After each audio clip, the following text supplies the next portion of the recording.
Assalamualaikum warahmatullahi wabarakatuh. Waalaikumsalam warahmatullahi wabarakatuh. Alhamdulillahil jabbaril qahhar, al-azizil ghaffar, khaliqil jannati wan nar. Wassalatu wassalamu ala sayyidina wa maulana Muhammadinil Mukhtar wa ala alihi wa ashabihil adhar. Amma ba'du. Saudara-saudara kaum muslimin rahimakumullah. Pada pertemuan kali ini kita akan membicarakan tentang neraka dan calon-calon penghuninya. Sesungguhnya kalau kita bicara tentang neraka, artinya kita bicara tentang akhirat. Dan kalau kita bicara tentang akhirat, kita bicara tentang alam gaib yang merupakan salah satu dari rukun iman yang 6, percaya kepada alam gaib.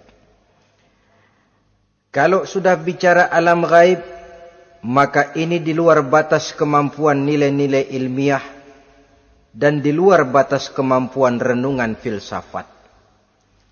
Ilmu pengetahuan akan buntu kalau sudah membicarakan alam gaib. Artinya, kehidupan di akhirat itu tidak bisa diteliti secara ilmiah. Filsafat pun akan ngambang kalau sudah membicarakan kehidupan di alam gaib.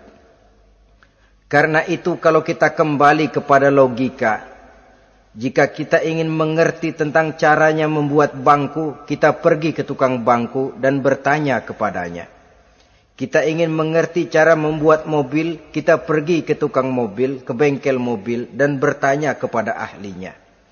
Pun dalam urusan alam gaib, sudah sewajarnya kita kembali kepada penjelasan dari sang pencipta alam gaib, yakni Allah Subhanahu wa ta'ala.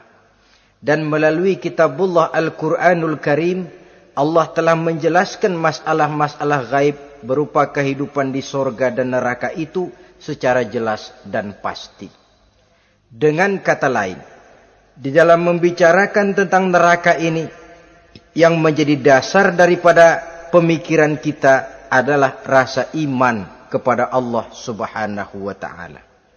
Karena soal neraka tidak pernah bisa dibuktikan dengan ilmu pengetahuan. Tidak bisa diselidiki sebab orang yang sudah pulang ke sana pun tidak pernah kembali lagi kemari untuk kita tanya bagaimana hal ihwal keadaan di sana. Saudara-saudara kaum muslimin rahimakumullah.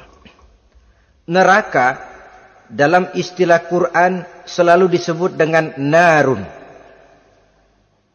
yaitu suatu tempat di akhirat nanti yang wujudnya berupa api yang bergejolak, bernyala dengan teramat dahsyatnya, sehingga dapat mengelupaskan kepala setiap orang dan menjulang ke hati. Diriwayatkan oleh Imam Bukhari dan Muslim bahwa Rasulullah sallallahu alaihi wasallam pernah bersabda, Narukum hazihi allati tuqiduna juz'un min sab'ina jazaan min harri jahannam. Qalu wallahi in kanat lakafiyatun ya Rasulullah. Qala fa innaha fadulat bi tis'in wa sittina jazaa. Apimu yang kamu pakai di dunia ini, kata Nabi, untuk memasak, untuk menyalakan lampu, api yang kau pakai di dunia ini cuma satu bagian kecil dari 70 kali bagian panasnya neraka jahanam. Sahabat waktu itu terperanjat lalu berkata, Wallah, in kanat lakafiyatun ya Rasulullah. Ya Rasul, api di dunia ini saja sudah cukup untuk menghanguskan kami, untuk menghanguskan apa yang ada. Bersabda Rasulullah sallallahu alaihi wasallam, maka sesungguhnya api neraka itu dilebihkan panasnya dengan 69 kali daripada panasnya api di dunia ini.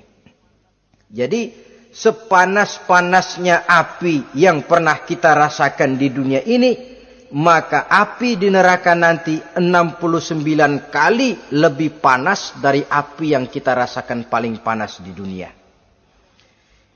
Hadis yang senada dengan penjelasan ini di samping Jawahirul Bukhari, kita bisa menemukannya dalam Mukhtasar Tazkiratul Qurtubi dan Mukhtasar Ibnu Abi Jamrah misalnya. Saudara-saudara kaum muslimin rahimakumullah. Sehingga boleh jadi seringan-ringan azab penduduk neraka di akhirat nanti, kata Nabi, seorang yang di telapak kakinya diletakkan kerikil neraka yang sangat kecil, lalu mendidih otaknya. Itu seringan-ringannya. Di tapak kakinya diletakkan kerikil neraka yang oleh karena panasnya lalu mendidih otaknya. Itu yang paling ringan. Nggak apa-apa. Cuma segitu aja. Di telapak kakinya ditaruh kerikil, otaknya lalu jadi mendidih karena menahan panas. Pantas kalau satu hari Luqmanul Hakim pernah memberikan nasihat kepada anaknya, kata beliau, "Anakku, kerjakanlah dosa seberapa kekuatanmu menanggung azab Allah. Dan laksanakan ibadah seberapa hajat dan keperluanmu kepada Allah. Berapa banyak hajatmu kepada Allah, begitulah kamu harus beribadah. Kalau kamu merasa tidak berhajat dan tidak perlu apa-apa kepada Allah, ya tidak usah ibadah." Logikanya kan begitu. Saudara-saudara, dalam hidup ini ada enggak yang enggak perlu kepada Allah? Ada enggak? Seluruh kita memerlukan Allah. Karena itu Luqman betul dengan bahasa diplomatis, "Anakku, kerjakan ibadah seberapa hajatmu kepada Allah. Makin banyak hajatmu kepada Allah, makin banyak hendaknya kamu melaksanakan ibadah. Tapi kalau kamu sudah merasa bisa hidup tanpa Allah, persilahkan kamu tidak usah ibadah."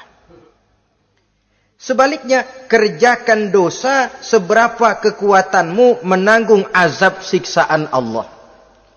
Kalau merasa sudah belajar ilmu kebal, kira-kira di neraka nanti enggak apa-apa, persilahkan kerjakan dosa sebanyak-banyaknya. Tapi kalau masih berpikir, gua mah jangan dibakar di neraka, nginjek puntung rokok, gua lompat. Kalau masih berpikir ke situ, ya hati-hati, saudara-saudara. Nah, sebagaimana surga, neraka pun ada pintu-pintunya. Dan yang melalui pintu-pintu itu sesuai dengan dosa yang dia kerjakan pada waktu kehidupannya di dunia ini. Jadi setelah manusia diadili, mereka kumpul di padang mahsyar beramai-ramai. Yang mendapat kitab di tangan kanan, yang selamat dari proses pengadilan, yang sudah nyata lebih banyak kebaikannya daripada kesalahannya, wajah mereka berseri-seri. Tapi yang rapotnya merah, yang timbangannya lebih banyak kejahatannya, mereka mukanya udah pada gulem. Di tengah itulah kedengaran pernyataan dari Allah Subhanahu wa taala, "Salamun qaulan min Rabbir Rahim." Ada ucapan selamat dari Allah, Tuhan yang Maha Pengasih dan Maha Penyayang. "Salamun alaikum." Selamatlah kamu, wahai orang-orang yang kelak akan sampai ke surga. Yang lulus di pengadilan dapat ucapan selamat dari Allah. Tapi pada saat itu juga Allah mengatakan, "Wamtazul yauma ayyuhal mujrimun." Pada hari ini, semua orang-orang yang kurang ajar, supaya minggir. Wamtazul yauma ayyuhal mujrimun. Orang-orang yang durjana, kelompok durhaka, para pembuat dosa, misah hari ini, minggir semuanya. Kamu akan digiring ke dalam neraka. Saudara-saudara kaum muslimin rahimakumullah. Baik mereka yang akan menuju surga baik mereka yang akan masuk ke dalam neraka, sama melintasi satu jembatan yang melintang di atas neraka. Dalam surah Maryam ayat 71 dan 72, walaupun jembatan itu tidak digambarkan secara jelas, tapi kita temukan penjelasan Allah sebagai berikut. Wa inna minkum illa wariduha, kana ala rabbika hatman maqdiyya, thumma nunajjil lazina taqaw wa nazaru zalimina fiha jasiyya. Saudara-saudara, dan tidak ada setiap orang pun kecuali mereka akan melalui api neraka itu. Adapun orang-orang yang bertakwa, mereka diselamatkan oleh Allah. Sedangkan orang-orang yang zalim, mereka terlempar ke dalam jurang neraka. Nah, itu yang dinamakan dengan sirat. Ada memang riwayat menjelaskan bahwa sirat itu kecilnya seperti rambut dibelah 7, tajamnya lebih tajam dari mata pedang. Tapi dalam banyak hal, orang lewat di atas sirat itu bergantung kepada amalannya waktu dia hidup di dunia ini. Maka jangan heran ada orang yang lewat di atas sirat itu seperti kilat. Lep, sudah sampai di surga. Ada yang lewat di atas sirat itu seperti orang terbang. Ada yang lewat di atas sirat itu seperti orang lari. Ada yang seperti jalannya onta. Ada yang merangkak. Ada yang gelantungan. Ada yang sudah hampir sampai ke tepian sana untuk masuk ke dalam surga, terpeleset nyemplung juga ke dalam neraka. Sesuai dengan amalan pada waktu mereka hidup di kehidupan dunia yang sekarang ini. Saudara-saudara kaum muslimin rahimakumullah. Apabila orang terperosok lalu masuk ke dalam neraka, bagaimanakah ihwal keadaan di neraka? Panasnya sudah kita jelaskan tadi. 70 kali lipat dari sepanas-panasnya api di dunia ini. Lalu orang-orang yang masuk ke dalam neraka, mereka juga mendapat pakaian, makanan, minuman, perhiasan. Tapi makanannya, minumannya, perhiasannya lain dengan orang-orang yang sampai di surga. Mereka juga diberikan buah-buahan, sebab di neraka juga ada pohon. Namanya pohon zakum. Buahnya duri dari api. Dan itu yang akan jadi lalap makanannya orang-orang neraka. Di dalam surah As-Saffat ayat 64-65 Allah Subhanahu wa taala menjelaskan, innaha syajaratun takhruju fi aslil jahim tal'uha ka'annahu ru'usus syayatin. Sesungguhnya pohon zakum itu adalah satu pohon yang akarnya keluar dari dasar neraka, yang buahnya seperti kepala setan. Ini sudah untuk bahasa yang sangat menyeramkan ini. Pohon itu tumbuh dari dasar neraka, buahnya mirip kepala setan. Itu akan dijadikan makanannya orang-orang yang ada di dalam neraka. Perhiasannya apa? Surah Al-Insan ayat 4. Inna a'tadna lil kafirina salasilan wa aghlalan wa sa'ira. Sesungguhnya kami sediakan bagi orang-orang kafir itu di dalam neraka segala macam rantai, cambuk-cambuk dan belenggu-belenggu neraka terbuat dari api neraka, siap untuk merantai, membelenggu dan mencambuk mereka. Jadi dikasih perhiasan, lehernya dikalungin rantai, tangannya dipakein belenggu, ada cambuk-cambuk yang seluruhnya terbuat dari api neraka. Begitu mereka sampai ke pintu neraka yang namanya malaikat Zabaniyah, penjaga neraka, udah bukan main gemesnya dah. Ya, nyambutnya enggak ada ramahnya, lain sama malaikat Ridwan, penjaga surga. Ramah, murah senyum, Begitu orang mau masuk surga, salamun alaikum tibtum fadkhuluha khalidin. Keselamatan atas kamu, sungguh kamu telah beruntung. Sekaranglah masuk kamu ke dalam surga dan kekalah tinggal selama-lamanya di sana.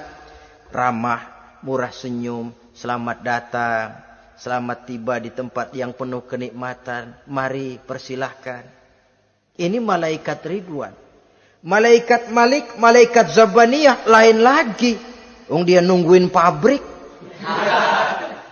Sadis menerima, matanya melotot. Ini dia. Manusia-manusia kurang ajar yang waktu di dunia sudah datang para rasul, sudah turun agama, sudah datang Al-Quran, tapi belagak pilon. Sini loh. Nih, rantai, belenggu. Lalu dirangkeng, dimasukkan ke dalam neraka. Na'udzubillah, summa na'udzubillah. Saudara-saudara, lalu terpikir oleh kita, kalau begitu panasnya api neraka, sekali lempar orang terus mati dong. Ya enak kalau boleh begitu sih. Begitu dilempar ke neraka terus mati, enak. Ternyata tidak. Kepedihan neraka adalah kepedihan yang kekal dan terus menerus. Tidak satu saat pun orang-orang di dalam neraka pernah merasakan kesenangan. Tidak sesaat pun. Kali semenit kayak ngasok. Enggak, terus menerus berada dalam kepedihan yang tiada tara. Al-Quran menjelaskan, kullama nadijat juluduhum baddalnahum juludan ghairaha. Apabila hancur kulitnya, kami ganti dengan kulit yang baru. Supaya apa? Liyazukul azab. Biar dia rasain azab. Tuh, rasain dulu. Hancur kepalanya, buletin lagi. Hancur kulitnya, bikin lagi. Berantakan isi perutnya, disempurnakan lagi, digiling lagi. Terus menerus begitu. Tidak sedetik pun penduduk neraka itu pernah mengalami istirahat. Barangkali pakai jam istirahat lumayan. Ini enggak ada. Ada bel, kleneng, istirahat, azab dicabut. Tidak. Terus menerus dan selalu begitu. Satu detik saja pun mereka tidak pernah istirahat dari siksaan dan azab yang mereka terima. Saudara-saudara kaum muslimin rahimakumullah. Lalu bagaimana keadaan mereka? Ada orang-orang di dalam neraka itu yang dikenakan pakaian dari api neraka. Luar biasa. Dikasih pakaian dinas dari api. Kemudian kepalanya dituangi air yang sedang mendidih. Yang dengan tuangan air itu dihancur luluhkan segala isi perutnya dan kulit-kulitnya. Setelah itu mereka dicambuk dengan cambuk-cambuk dari besi. Apabila mereka hendak keluar dari neraka, mereka dicampakkan kembali ke dalamnya. Dan dikatakan kepada mereka, rasakan siksaan yang membakar ini.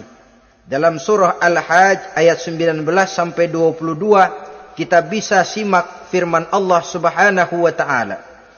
Fallazina kafaru qutti'at lahum siyabun min nar yusabbu min fawqi ru'usihimul jahim yus'aru bihi ma fi butunihim wal julud walahum maqami'u min hadid kullama aradu an yakhruju minha min ghammin u'idu fiha wa zuqu azabal hariq. Na'udzubillah summa na'udzubillah. Diberikan pakaian dari api, melolong, menyayat dia, memilukan, merintih dan meraung-raung. Lalu kepalanya diguyuri dengan air yang sangat mendidih. Hancur luluh isi perutnya. Masih dicambuk lagi dengan cambuk-cambuk dari besi. Mereka merambat. Mereka meraung.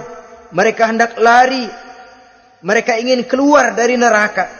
Tapi tiap kali mereka merambat ingin keluar, ditarik lagi. Kalau ucara kita, ayo, mau kemana lo? Apa kata malaikat penjaga neraka? Zuku azabal harik. Rasain nih, makan pencarian lo waktu di dunia. Saudara-saudara, lalu ada pula siksaan penduduk neraka itu, di mana dahi, lambung dan punggung mereka dipanggang dengan api neraka. Allah Karim. Kita di dunia ini tertusuk paku saja waktu berjalan, sudah bukan main pedihnya. Tertusuk duri saja, sudah bukan main pedihnya. Ini punggungnya, lambungnya, macam disate, dipanggang dari api neraka. Dalam At-Taubah ayat 35, kita temukan firman Allah, fi nari jahannama fatukwa biha hibahuhum wa junubuhum wa zuhuruhum. Na'udzubillah summa na'udzubillah. Kemudian ada pula penduduk neraka itu yang disiksa, lehernya diikat dengan rantai. Mereka spontan diseret-seret dengan sekeras-kerasnya dan dilemparkan ke dalam lautan air yang sedang mendidih. Kemudian mereka dibakar dalam api yang bergejolak dan menyala-nyala. Pada surah Al-Mu'min ayat 71 dan 72, Allah Subhanahu wa taala menjelaskan, izil aghlalu fi a'nakihim wassalasil yushabuna fil hamim summa fin nari yusjarun. Ketika belenggu dan rantai dipasang di leher mereka supaya mereka diseret ke dalam air yang sangat panas, kemudian mereka dibakar dalam api.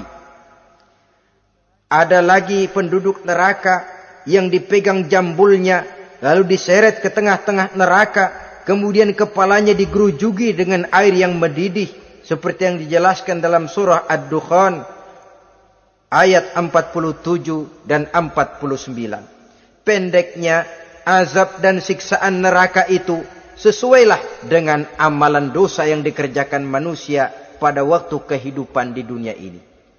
Maka dalam puncak perjalanan Mi'raj misalnya, kepada Rasulullah sallallahu alaihi wasallam diberikan berbagai macam penglihatan sebagai contoh dan tamsil dari kehidupan di dunia ini.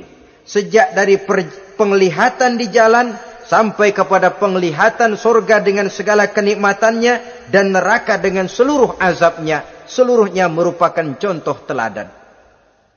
Misalnya dalam perjalanan ketika hendak Mi'raj itu, sebelum berangkat Rasul disodorkan 2 minuman. Segelas berisi arak, segelas lagi berisi susu. Kata malaikat Jibril, ambillah salah satu minuman itu ya Muhammad. Lalu Rasul dengan tidak ragu-ragu, mantap betul beliau mengambil gelas yang berisi susu. Lalu beliau minum. Setelah beliau minum itu, malaikat Jibril berkata, Shaddaqta ya Muhammad. Engkau telah benar Muhammad. Laqad asabtal haq. Pilihanmu tepat. Kenapa ya Jibril? Untung susu yang kamu minum Muhammad. Kalau arak yang kamu ambil, pasti umatmu bakal jadi umat yang teler semua. Ini pun satu contoh buat kita semua, bahwa dalam kehidupan kita selalu berhadapan dengan susu dan arak, berhadapan dengan hak dan batil, berhadapan dengan benar dan salah. Maka hati-hati kita jangan sampai salah pilih karenanya. Lalu yang ada kaitannya dengan persoalan kita, penglihatan yang diberikan Allah kepada beliau di neraka. Beliau melihat sekelompok orang dilontari kepalanya dengan batu dari api neraka. Tiap kali dilontari kepala itu hancur berkeping-keping, berantakan otaknya. Lalu dibulatkan kembali. Setelah kepala itu bulat kembali, disambitin lagi. Menjerit, meraung, merintih kesakitan, hancur kepalanya, berantakan otaknya, lalu dibulatkan lagi, terus menerus begitu, tidak pernah berhenti. Sampai Rasul bertanya, ya Jibril, ini orang kenapa kepalanya dilontari dengan api neraka sampai hancur lalu dibulatkan kembali? Kata malaikat Jibril, ya Muhammad, itulah contoh daripada umatmu yang berat untuk sujud kepada Allah Tuhannya. Itulah contoh dari umatmu yang waktu hidup di dunianya tidak pernah mendirikan solat sama sekali. Sombong yang paling sombong adalah sombong kepada Allah. Artinya tidak mau sujud kepada Sang Maha Penciptanya. Jadi barangkali saudara punya cita-cita atau keinginan, saya mau yang ini saja. Persilahkan, gak usah sembahyang. Lalu ada lagi sekelompok kaum. Perutnya besar, sebesar rumah. Dililit dengan kala dan ular dari api neraka. Diseret-seret dia di jurang neraka. Dipatoki ular, hancur perutnya, dibulatkan lagi perut itu, diseret kembali, hancur lagi, dibulatkan lagi, terus menerus seperti itu. Kata Nabi, ya Jibril, ini apa lagi? Kata malaikat Jibril, wahai Muhammad, inilah contoh daripada umatmu yang waktu di dunia suka makan riba alias renten dan suka makan harta anak yatim, suka ngobyekin anak yatim. Sok jadi pengasuh anak yatimnya lapar, pengasuhnya yang pada kenyang. Saudara hadirin yang saya muliakan, orang yang makan riba alias renten, orang yang makan harta anak yatim, begitu gambaran yang diperlihatkan kepada baginda Rasulullah sallallahu alaihi wasallam. Sebagian lagi ada penduduk neraka yang kukunya terbuat dari tembaga dari api neraka. Panjang sangat kukunya itu. Lalu mencakar-cakar mukanya sendiri. Hancur mukanya, berantakan, dicakari oleh kukunya itu. Lalu dibulatkan lagi. Dicakar lagi. Hancur lagi. Dibulatkan lagi. Pengangguran benar nih orang. Muka sendiri, dicakarin sendiri. Ya Jibril, ini tamsil apa Jibril?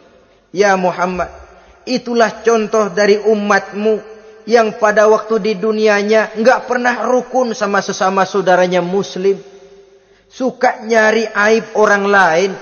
Suka ngejelekin orang lain padahal orang lain itu saudaranya seakidah. Kan sama dengan nyakar muka sendiri namanya. Menepuk air di dulang, terpercik muka sendiri. Kejelekan saudaranya dikorek-korek, aib saudaranya diobral di pasar umum. Orang macam itu nanti tangannya akan tumbuh kuku panjang dari tembaga yang akan mencakar dan mengoyak-ngoyak mukanya sendiri. Itu kita bisa lihat nanti. Oh, ini yang waktu di dunia suka ngorek-ngorek kesalahan orang tuh lagi pada nyakarin mukanya. Oh, begitu. Saudara-saudara kaum muslimin rahimakumullah. Oleh karena itu Nabi ajarkan kita, tuba liman syaghalahu aibuhu an uyubin nas. Beruntung orang yang aib dan kekurangan pada dirinya menyebabkan dia sibuk sampai enggak sempat ngorek-ngorek aib dan kekurangan orang lain. Introspeksi. Beruntung orang yang celak dirinya menyebabkan dia sibuk dan tidak sempat ngorek-ngorek aib pada diri orang lain.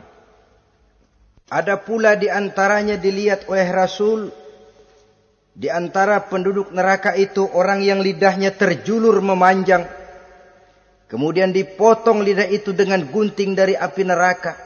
Menjerit dan memekik ia menahan sakit yang tiada tara. Sampai Rasul bertanya kepada malaikat Jibril, kalau ini tamsil apa lagi ya Jibril?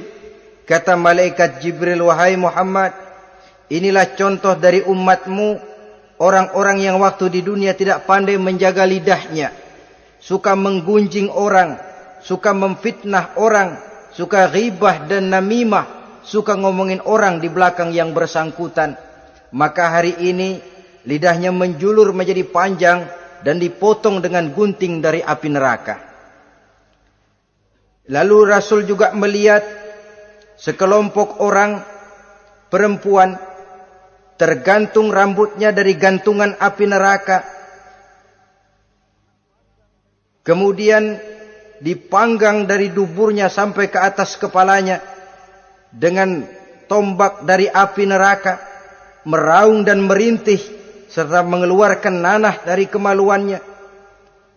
Rasul bertanya, ini apa lagi ya Jibril? Kata malaikat Jibril, inilah perempuan yang waktu di dunia tidak pandai menjaga kehormatan dirinya, ahli zina dan tukang umbar. Saudara-saudara kaum muslimin rahimakumullah. Banyak lagi tamsil-tamsil yang dicontohkan dalam puncak perjalanan Mi'raj yang seluruhnya merupakan peringatan bagi kita umat Rasulullah sallallahu alaihi wasallam. Nah, kemudian sekarang marilah kita bicarakan neraka itu satu demi satu. Yang pertama, dan ini yang paling dikenal orang, neraka Jahannam atau naru Jahannam. Siapa yang dijelaskan Allah akan menjadi penghuni neraka Jahannam ini? Pertama dalam surah Al-Ankabut ayat 68. Wa man azlamu mimman iftara 'ala Allahi kadziban aw kadzdzaba bil haqqi lamma ja'ahu alaysa fi jahannam maswal lil kafirin. Adapun orang-orang yang zalim kepada Allah, mendustakan ayat-ayat Allah dan mendustakan kebenaran setelah datang kebenaran itu, bukankah neraka Jahannam merupakan tempat kembali bagi orang-orang kafir? Jadi dalam Al-Ankabut ayat 68 ini dijelaskan, penduduk neraka Jahannam itu pertama adalah orang-orang kafir. Siapa orang kafir? Menurut keyakinan akidah kita, setiap orang di luar Islam adalah kafir. Kemudian yang kedua dalam surah Al-Hijr ayat 42 dan 43, penduduk neraka Jahannam itu, inna ibadi laisa laka alaihim sultanun illa man ittaba'aka minal ghawin wa inna jahannama la maw'iduhum ajma'in. Sesungguhnya hamba-hambaku tidak akan bisa kamu kuasai, hai iblis, kecuali mereka yang mengikuti tipu dayamu. Sesungguhnya neraka Jahannamlah tempat mereka seluruhnya. Kalau kita perhatikan ayat ini, maka penghuni neraka Jahannam yang kedua adalah para pengikut setan. Para pengikut setan dengan seluruh ajaran-ajaran yang dilancarkan oleh setan. Padahal pada saat hendak masuk neraka, setan jelas cuci tangan. Tugasnya cuma bagaimana mencari pengikut sebanyak-banyaknya yang akan nemenin dia di neraka nanti. Tapi pada saat orang digiring ke dalam neraka, setan cuci tangan. Mungkin orang menuntut, setan, gue ngikutin lu, sekarang kenapa jadi kemari? Nah, gue bilang juga apa? Kata setan, gue bilang juga apa, lu kenapa ngikutin? Dan setan ini menebar ranjau dalam segala bentuknya, dengan segala macam caranya.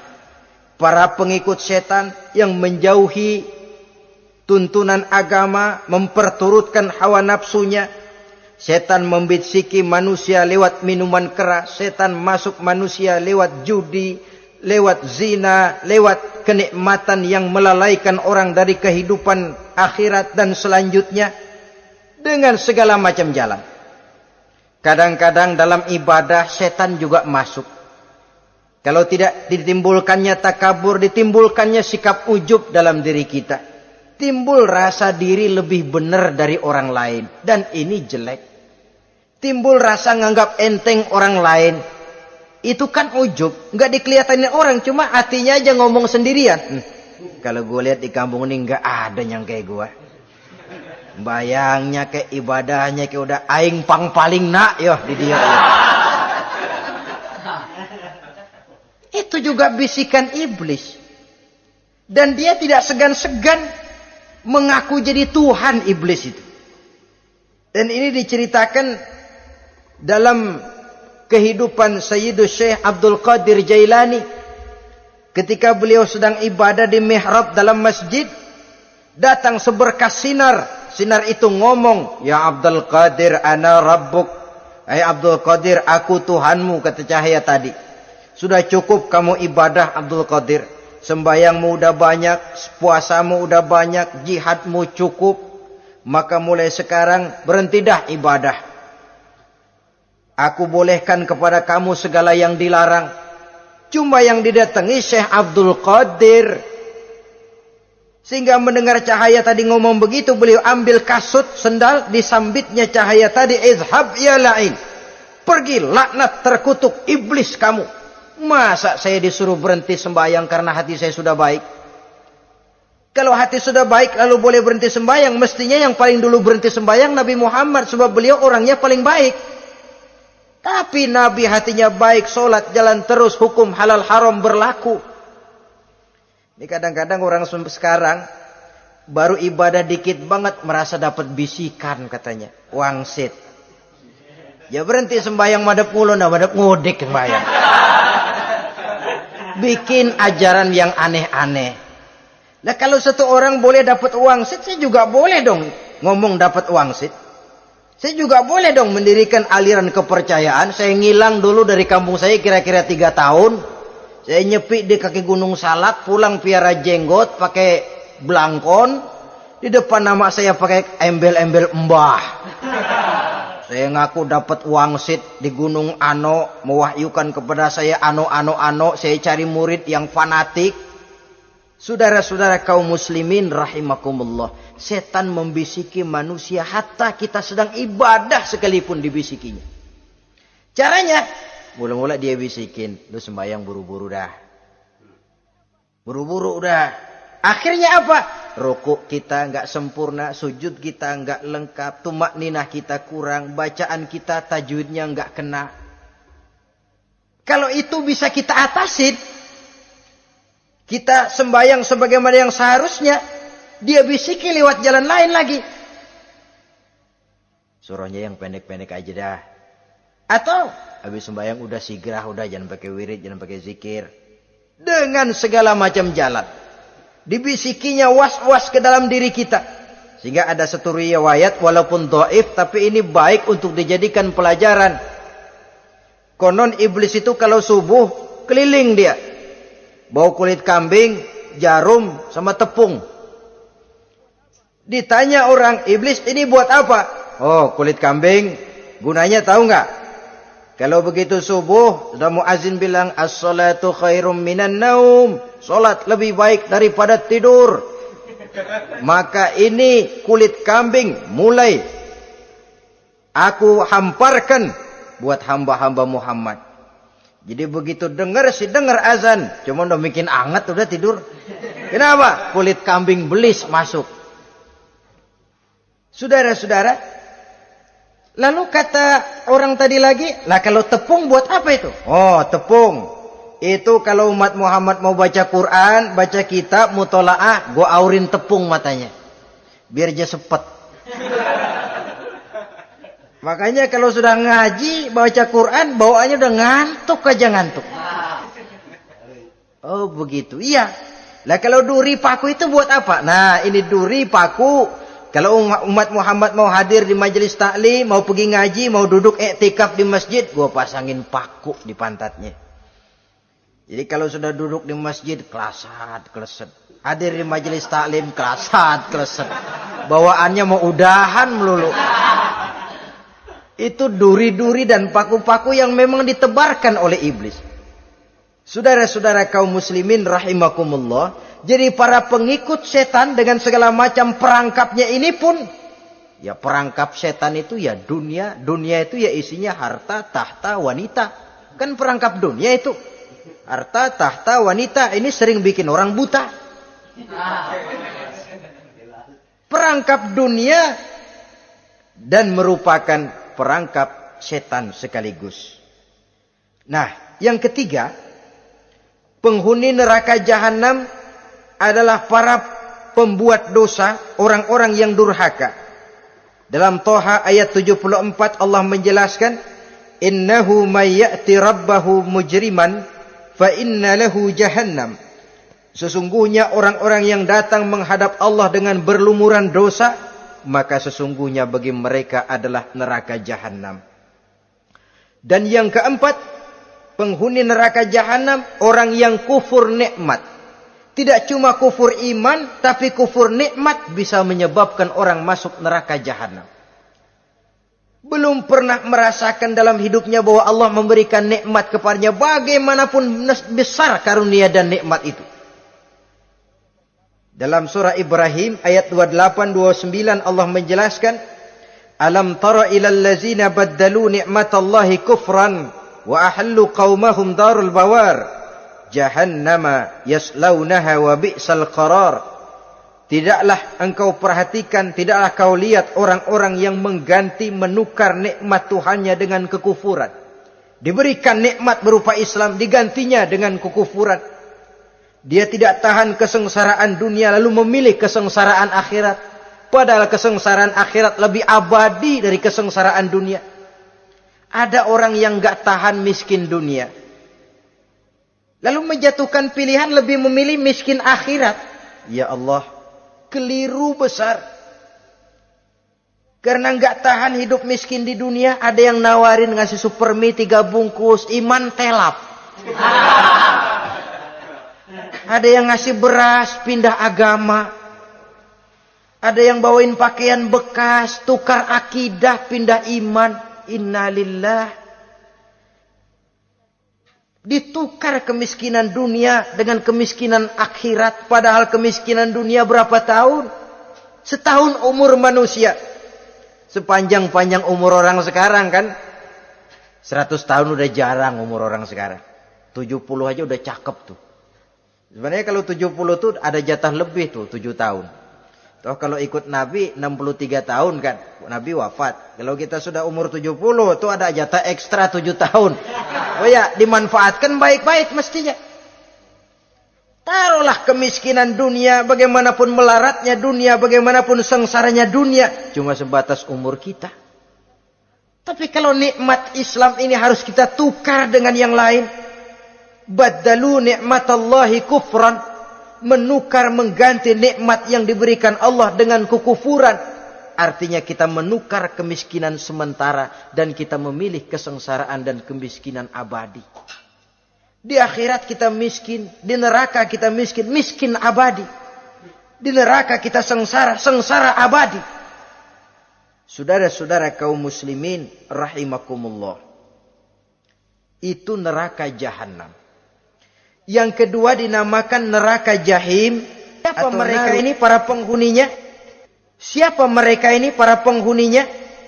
Pertama dalam surah At-Takatsur, yaitu orang-orang yang bermegah-megah dengan dunia, menumpuk-numpuk harta, lalu lupa dengan kesibukan harta itu, lupa kepada kehidupan yang akhirat nanti. Alhaakumut takatsur hatta zurtumul maqabir kalla sawfa ta'lamun summa kalla sawfa ta'lamun kalla law ta'lamuna ilmal yaqin la tarawunnal jahim. Kamu telah lalai akibat apa? At-takatsur. Ini penyakit pertama yang menyebabkan orang sampai ke neraka jahim. Penyakit takatsur. Dan itu penyakit zaman sekarang. Berlomba-lomba dengan kemegahan materi. Berlomba-lomba dengan kemegahan dunia. Padahal kalau urusan itu kita berlomba, tidak akan pernah sampai finish. Percayalah itu. Tidak akan pernah finish. Sebab kemegahan dunia siklus, lingkaran setan. Kita anggap kalau punya duit 1 juta tenang. Punya 1 juta berubah pikiran. Lain lagi. Kita anggap kalau punya mobil enak. Sudah punya mobil, lain lagi problemnya. Kita anggap kalau rumah sudah gedung, enak hidup. Punya rumah gedung, lain lagi problemnya. Makanya pesan Nabi kalau ingin hidup tenang, urusan dunia lihat ke bawah, urusan akhirat lihat ke atas. Sering dicontohkan kalau punya mobil, bilang alhamdulillah kita punya mobil, tangga kita cuma punya motor. Kata yang punya motor, syukur banget kita punya motor, tangga kita punya sepeda doang. Kemana-mana kekejek mulu. Dayung. Kata yang punya sepeda, alhamdulillah kita punya sepeda, tetangga kita cuma jalan kaki, kemana-mana ngetuk mulu.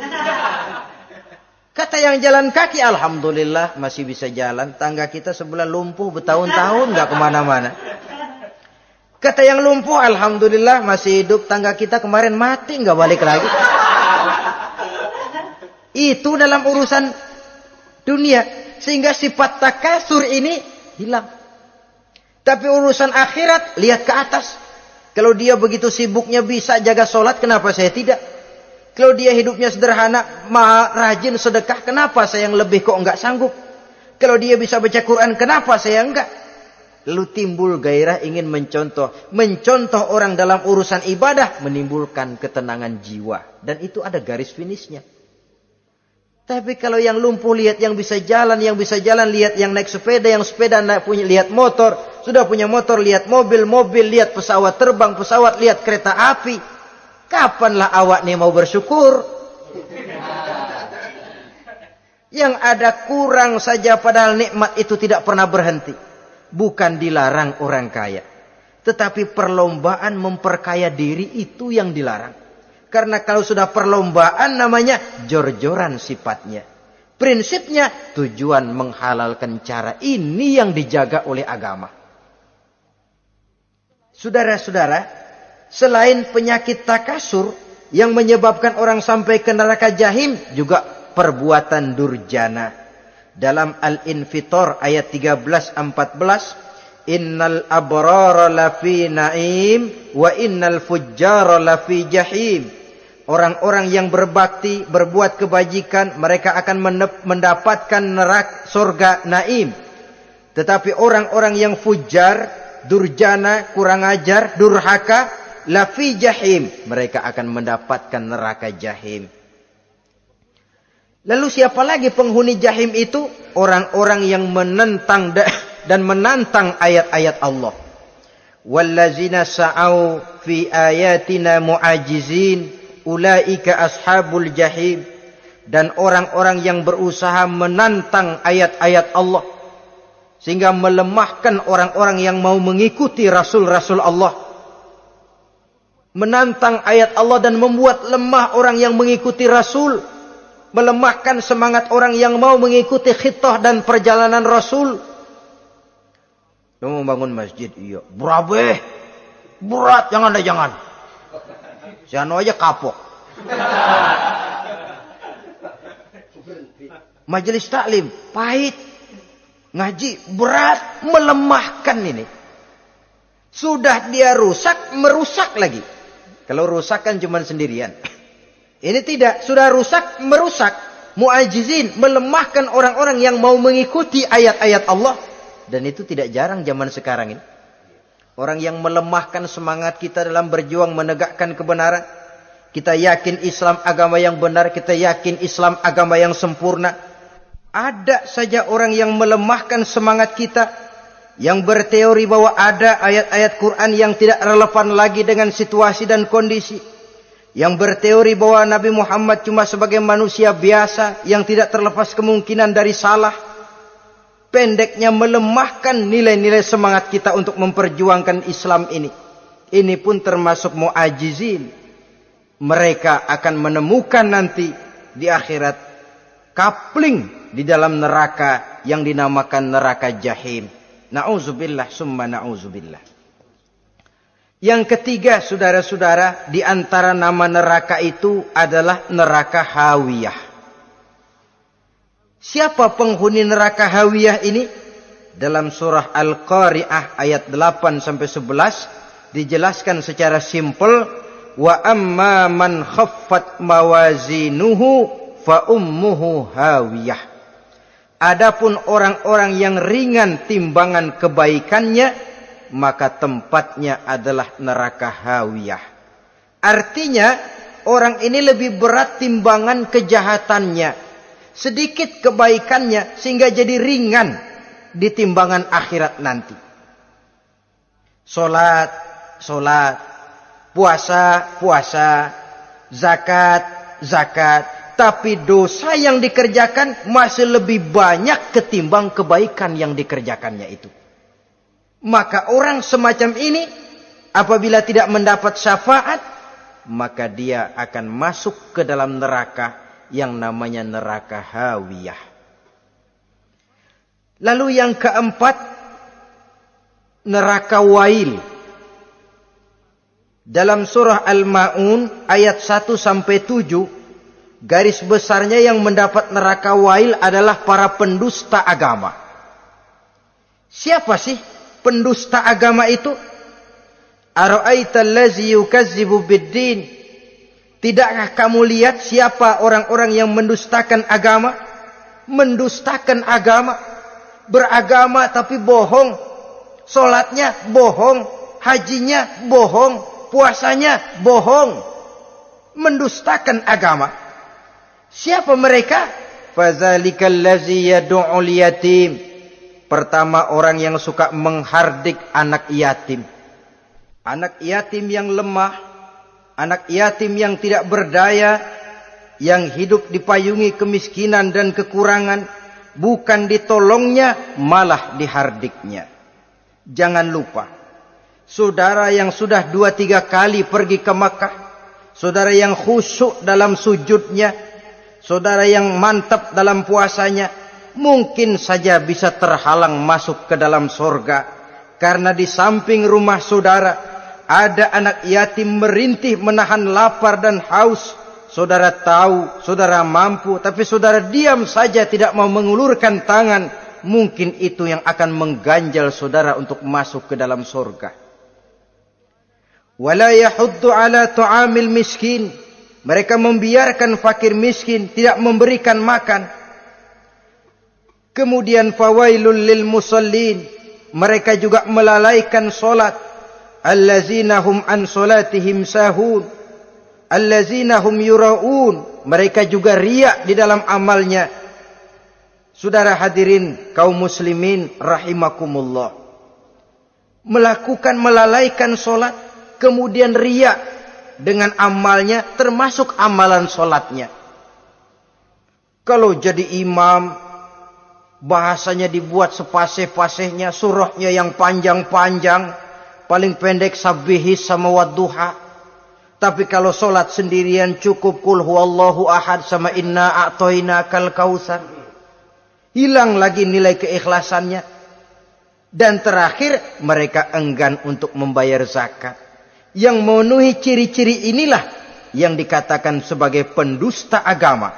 Menghardik yatim, membiarkan fakir miskin, melalaikan solat, ria, dan enggan membayar zakat.